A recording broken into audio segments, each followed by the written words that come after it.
Hello, listeners.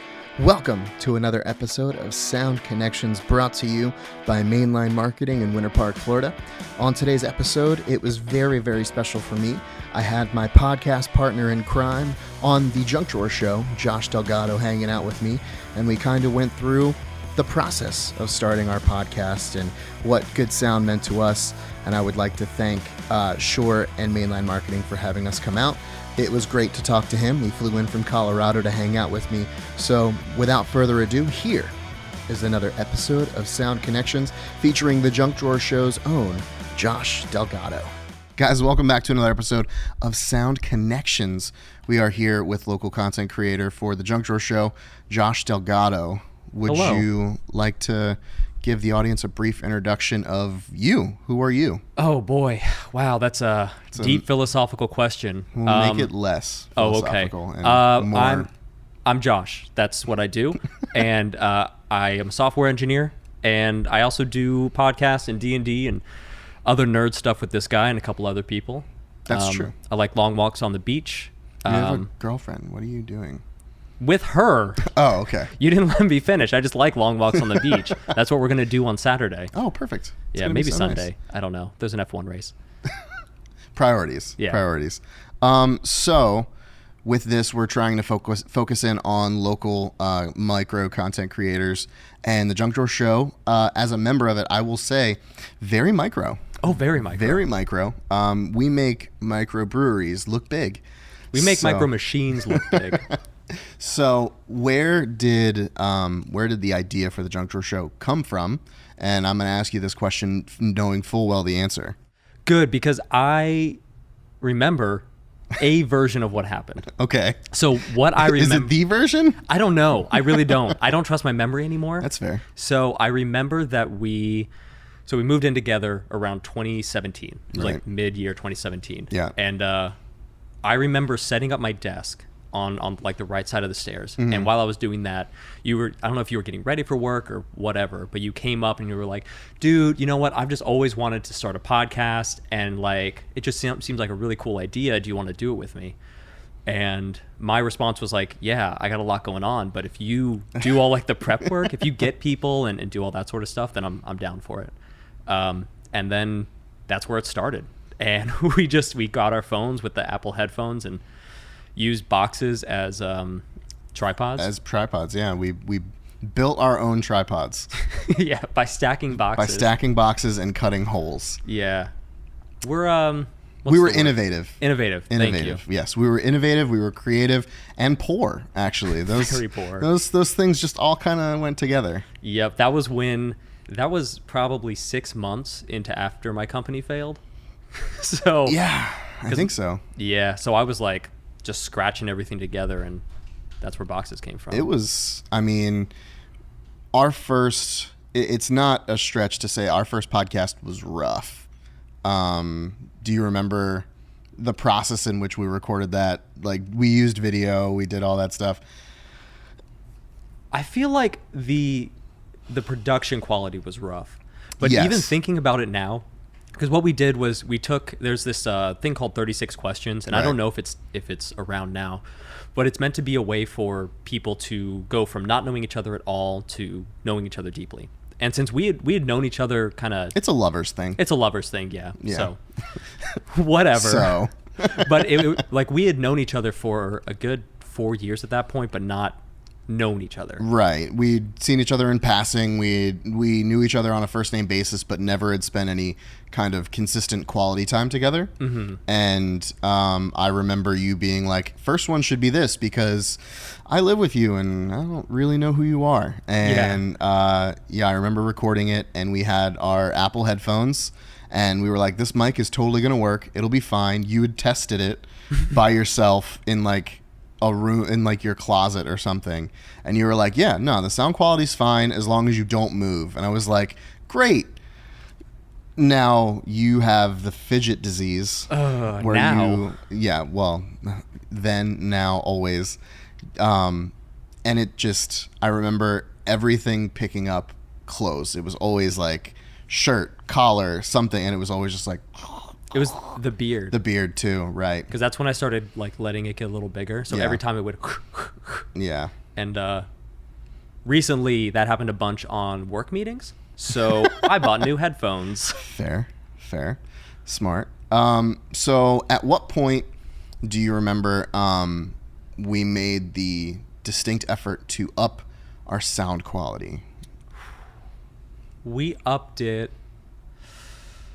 Was that episode like 5 or so? A couple months in. I think so. Because I remember we had my buddy Dustin on, the one that I went on the train trip with. Right. Because he came back. So my friend Dustin, he's a web developer, I assume still. We haven't talked in a while, but He's alive, I think. He's alive, I hope. Probably. When he turned about 31, he's like, you know what? I'm not happy with how I'm living my life. So he sold his house, everything. Worldly possessions. Worldly possessions. He took everything down to just like a single backpack, and then he went to Bali. I think. It was Bali because we talk about the Bali belly. Yeah. I will never forget that.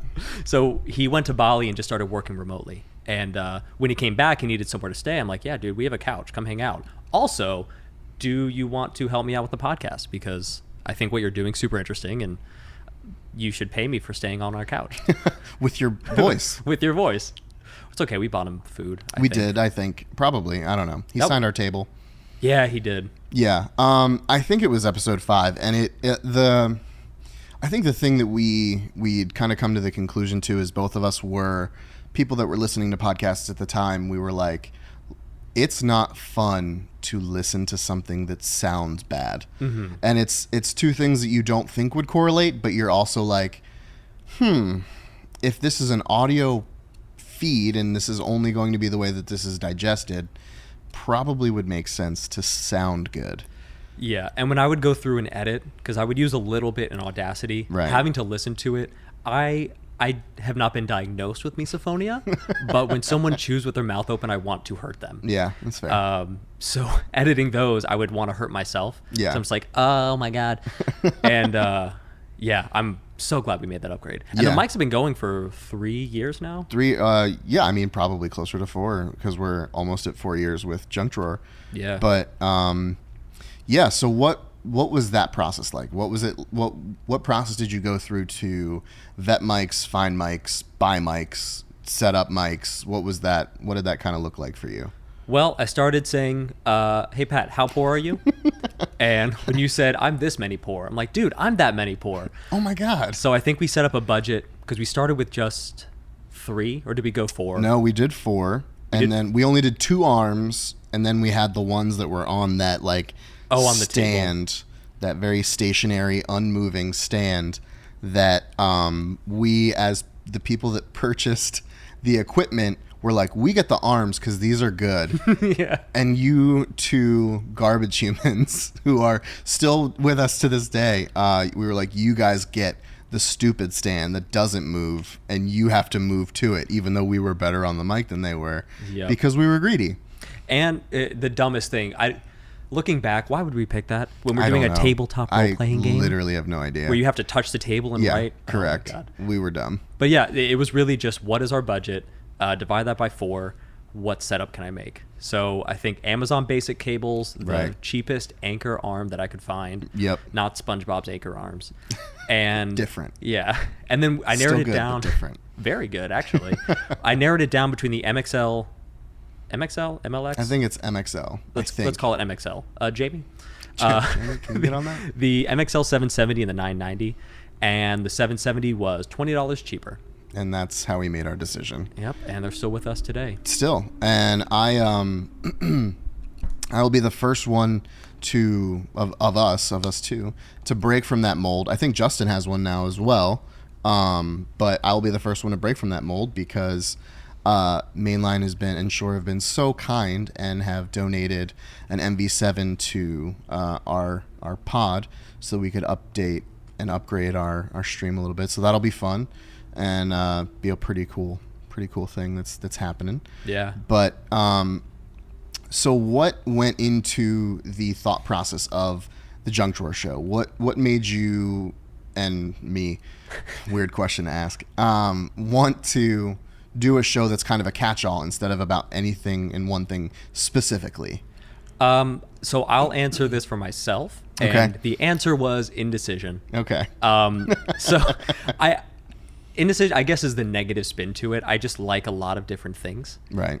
So at the time, I was listening to Joe Rogan, Tim Ferriss, those kind of eclectic, like very niche kind of people. And I'm like, that seems fun. Let's just do that, Let's kind of reach into everything. And then you would start to talk, you had talked about wanting to do sports. I was also watching Game Grumps with Justin a lot. Right. So I'm like, let's do some video games too. And at that point, I didn't want to narrow down too much because I didn't know what was going to work. Yeah. And I liked Gary Vee. Turns out nothing worked. Nothing worked. We're terrible garbage people.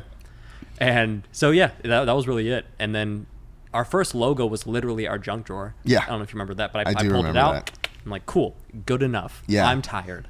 And that was, do you remember what happened with the name too? You were like, what are we going to call ourselves? And we just literally sat in the kitchen for hours and we were tossing around names and we were like, these suck. And eventually I had said the Junk Drawer Show and you were like, yeah, that's fine for now. And 4 years later, we're still have the same name. But I like it. I like it as a catch-all. And I like that when the tagline in a lot of our social media and stuff is, that drawer where you open it up sometimes and you're like, oh man, $10. Like, that's my favorite thing because that's absolutely happened to me before. Yeah. In a junk drawer. I'm like, oh yeah, I forgot I put this in here. Thanks, past me. Good job. Way to look out. So when did the focus from all of those things, from gaming, from podcasting and whatnot, when did it shift and how did it shift to D&D? Because that seems to be the main proponent of the channel. Mm-hmm. It seems to be the central focus.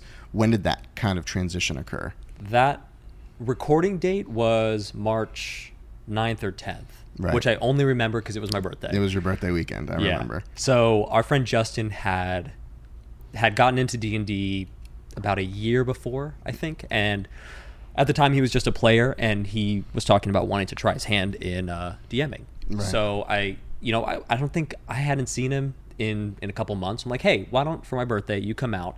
I don't want to do anything crazy. I just want to chill, maybe do a couple D&D sessions. He's like, yeah, cool. So that's what we did. He came out, and did we record the whole weekend? Yeah, we did. I think that was kind of our schedule for the first year. Yeah. Is Justin and Carlos eventually and Mike would come over, and we'd record for like 8 hours on a single day. And then release that over time. But that was pretty much it. That was when, and it's funny because when we first started it was like, I think you did the intro. It's like, we're just going to do this until see how it goes. Until we don't. Yeah, until we don't. And then here we are 3 years later and it's our primary thing that we do once a week. So with that, we recorded things for an extended period of time. We would release incrementally over time. When did the idea and when did the execution to move things to Twitch and become a live stream happen? And what has that done for you as a brand? It was when I decided to move to Colorado because I don't like the heat. Dick move. Yeah, I'm a rude boy. So, I had been wanting to move for a while. Even when we moved in together, that was one of the things we talked about. I'm like, hey, I don't feel like I belong here and I want to get out to there. And everything kind of lined up with my work letting me go remote and everything like that. So when that happened, the last thing I wanted to do was to lose what we had built. Right. As a group, but mostly just as friends. As a group of friends, yeah. Yeah. And so when that happened, I think we took probably like 4 or 5 months to get it up and running and figure out what we were going to do. Because we also shifted campaigns. But that was when we started switching to Twitch. And I think it's been great. It's kind of forced us to be a little more focused on it. Right. Because there were times during the tabletop where like people would pull out their phones or someone would get a call and they'd have to take it or would just choose to take it, or would just like be on the phone in the middle of stuff. It's like, oh guys, fuck you.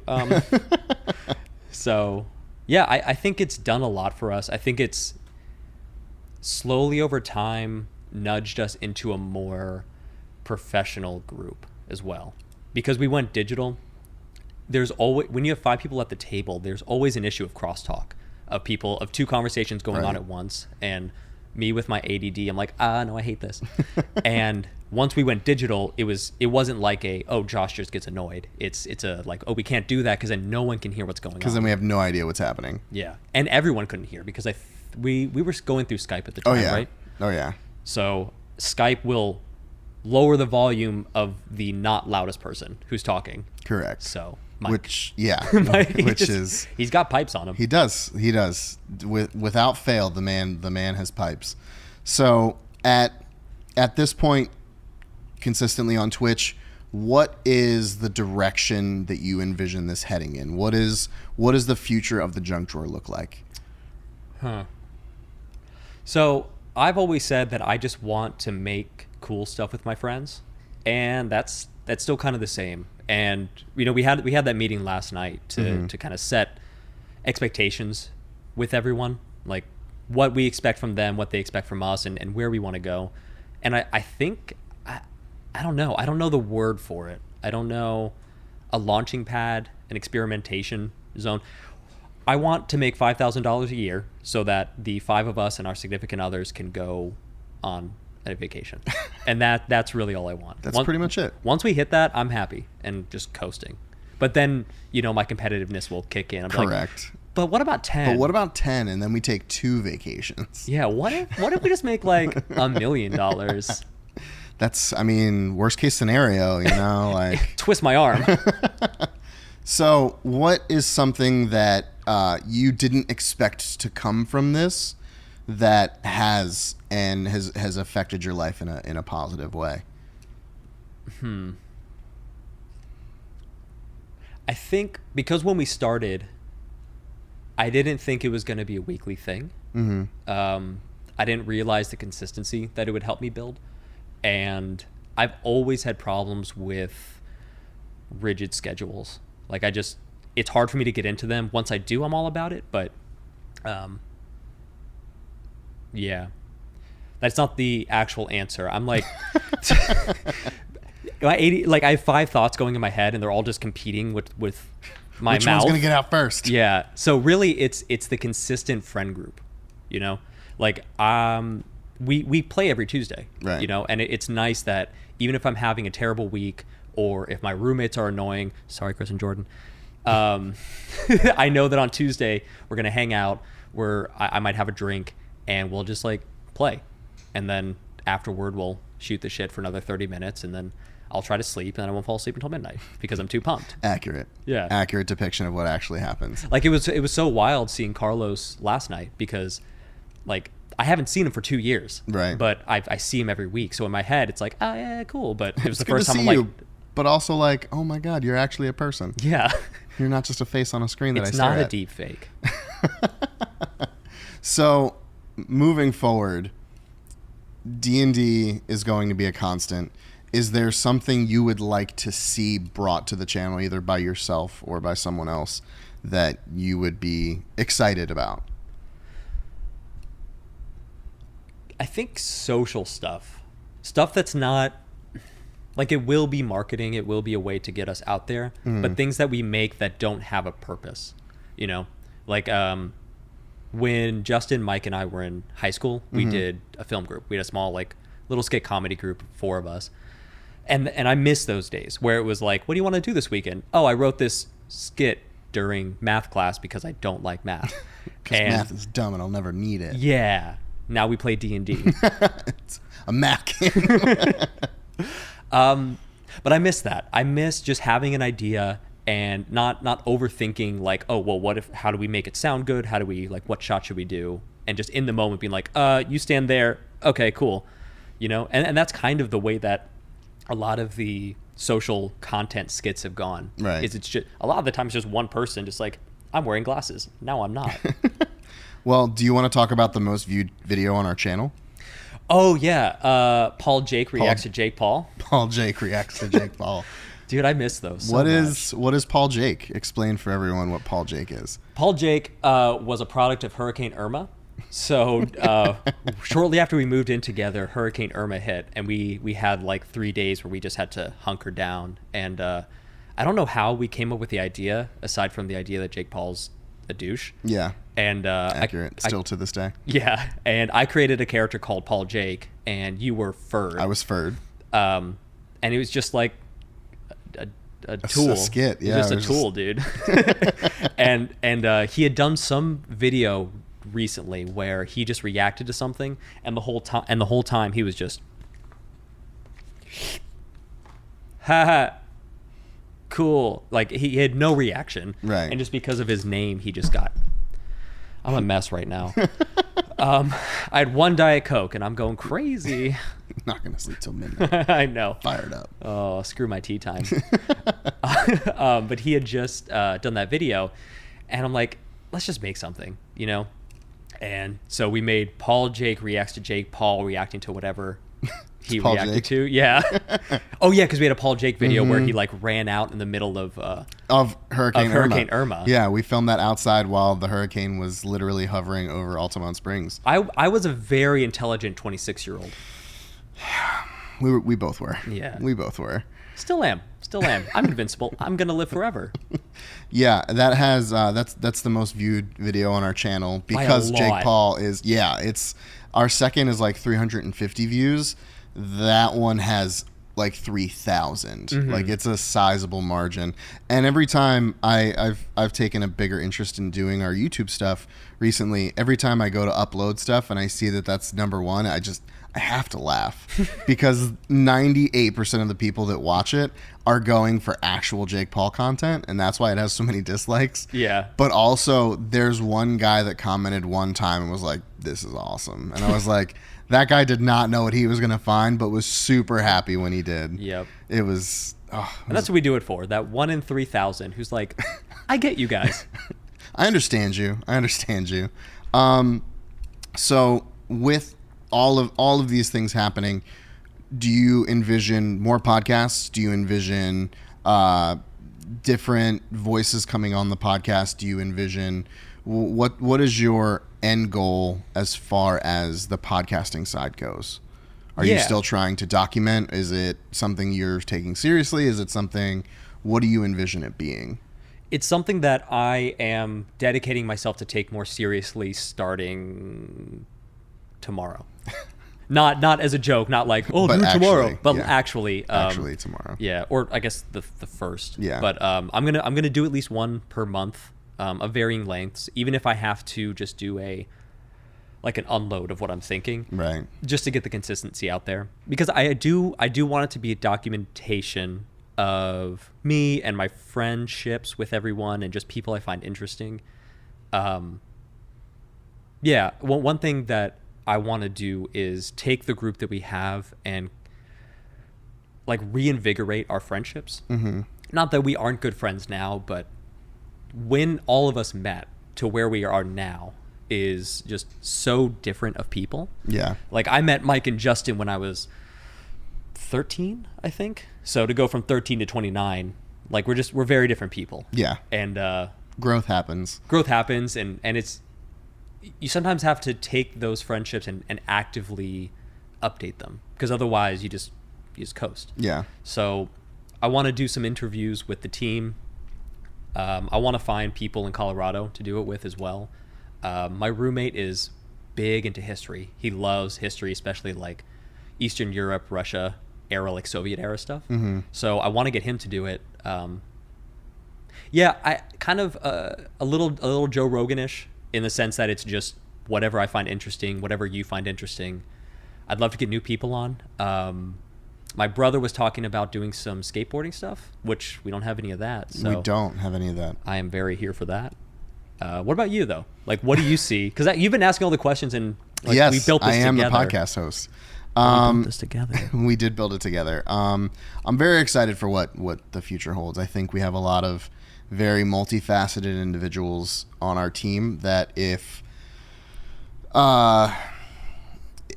pointed in a direction that they're excited about, which giving them the free rein to kind of do that, being a junk drawer, really does benefit us, because I think Justin has a really creative and exciting mind, and I think he's very funny when he opens his mouth anytime. Yeah. But when he wants to be funny, he's really, really funny, and he's a very creative guy. And I think fostering that creativity in him and Carlos and Mike, I think, is only going to make us a stronger, cohesive unit. And I think it'll only benefit the quality of the content we're producing.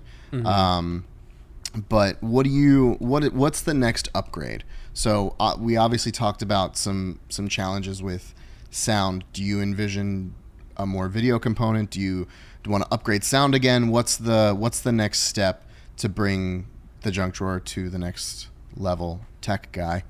Yeah. Sound. Yeah, sound is the big one with video also. So because D&D is our main focus, we've run everything through Roll20, which has video, but it's mega compressed and like super tiny. So the video feed that comes through on the Twitch stream is just not as good as our cameras are. So what I really want to do is move everything to Discord, rebuild the screens that we have, and use that to have better audio, have more noise isolation. Like did I show you what you can do with Discord with so I forget what it's called, but if you turn it on, you can clap next to the mic, and the software in Discord will mute the claps while you're talking. Oh. So all the background noise, every time Mike's dog whines, we won't hear it. So that's kind of cool. So I'm looking forward to that. But that's the big one, because I think the content is there. We have the story. We have decent acting chops, and if we don't say so ourselves. Yeah, if we don't say. I'm like pretty great. I'm basically the best at this. Even though there's no metric for being great at this, I'm the best. I like to confirm my own bias. So with that being said, if someone came to you tomorrow and was like, Josh, I really want to start a podcast, what pillars would you bestow upon them in hopes of achieving their podcast dreams? As in what to focus on? What would make them... Yeah, what to focus on if you're building a podcast? I guess I have an anti-answer, which is don't focus on how shitty you start out. Because it's going to be so bad. It's going to be bad. It's going to take a good 10 episodes before you feel like you're in a groove. Yeah. So consistency is good. Don't read the comments if you get any. We don't. Yeah, we don't. We get ours. We do. Yeah. I mean, you got to read those, but like, I guess what I mean is don't take them to heart if you get, because there was one dude on that Jake Paul was like, or the Paul Jake, who said something like, you guys suck. I hate this. I'm like, all right, I don't like you either. You're not my dad. I don't like him either. But yeah, so I think that's it. It's to try to be consistent.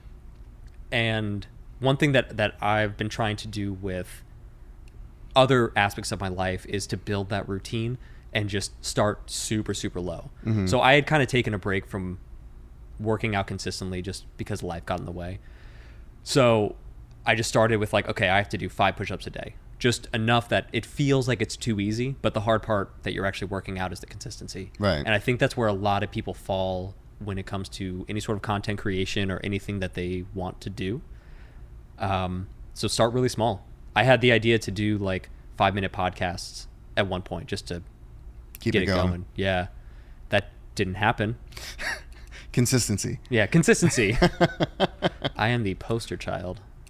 Well, so I guess the last thing I want to ask is, where can people find you if they're looking to get some more Junk Drawer Show in their life, and what can they expect to find coming up from you? Well, I think you mean us. So if you go to thejunkdrawershow.com, we have a link tree that'll link you to all of our stuff, our YouTube, our Twitch, Discord, which I'm working on. What else do we have? Instagram, Twitter, TikTok in the works. TikTok is going to be soon, even though we're too old for that. Yeah, I mean, wait, am I the youngest? You are the youngest. Fuck. You are the youngest. Carlos is 33. Justin's 30 in January. I'm 30 in April. You're 29 till next March. And Mike turns 30 in September. Yeah, you're right. Yeah, Crap. you're the So youngest. do I have to TikTok? I think that's what that means. I can't I think dance. you have to dance. I can't though. Yeah, well I'll figure it learn. out. I'll lean into my Hispanic Consistency, side. bro. You're Consistency. right. Every day. Is this the one? They all come onto Instagram now. I'm like, oh, I now recognize these dances, which I don't want to. Nah. I would also ask what this will be interesting. As someone who has been playing D&D for a long time, what surprises you about that game that you maybe had a bias about before, or was something that you maybe learned about yourself through the game? What did it bring to you that maybe a lot of people would have a stigma or not expect it to do, being that it's got such a negative connotation in culture? Yeah. I think what surprised me was the real emotions that came from it, and the almost cathartic nature of taking a character and playing it for a long time, because there is that level of removal. I had seen tons of times when I was a kid of like role play therapy, just on Reddit or Stumble Upon, when that was still a thing. Stumble Upon. Yeah, I miss those days. And I'm like, okay, but that doesn't seem real. But then my first character, Absidy, was just like, it was me. I didn't even try to make it me. It just became me over time. And even the character now that I'm doing is still an iteration of things that it's almost like a snapshot of who you are at that time, combined with who you want to be and who you don't want to be, which I guess is a long way to say a snapshot of who you are at the time. But I think that's the biggest thing is the real emotions from it. Like I felt an immense sense of loss at the end of our first campaign, Yeah. Like there was a lot that happened. And to stop playing those characters that abruptly too, when it's over, it's just kind of over, and you're like, what do I do? Mm-hmm. And luckily, Justin did an amazing job of sending us all off. Right. He gave us great stories, and it really fit the arc of our characters. But yeah, I think it's how real imagination can be. So let your kids be imaginative. Yeah, let them do stuff. Play D&D. Play D&D. Well, with that, sir, thank you so much for coming on Sound Connections and talking to us a little bit about The Junk Drawer Show. TheJunkDrawerShow.com. TheJunkDrawerShow.com. It's where we can find us. Check if us you out. would like to see more of us. And obviously Sound Connections, you'll see me more talking to other podcasters, other content creators, anybody in the space, all the good stuff. Thank you guys, and we will see you next time. So long. And that does it for another episode of Sound Connections. I would like to thank Shore and Mainline Marketing for sponsoring this podcast, as well as the Junk Drawer Show's own Josh Delgado for coming in and speaking with me today. Guys, if you like what we're doing here, please don't forget to subscribe wherever you listen to podcasts. We appreciate you listening. Let us know who you think we should have on, and we'll see you guys all back here next time.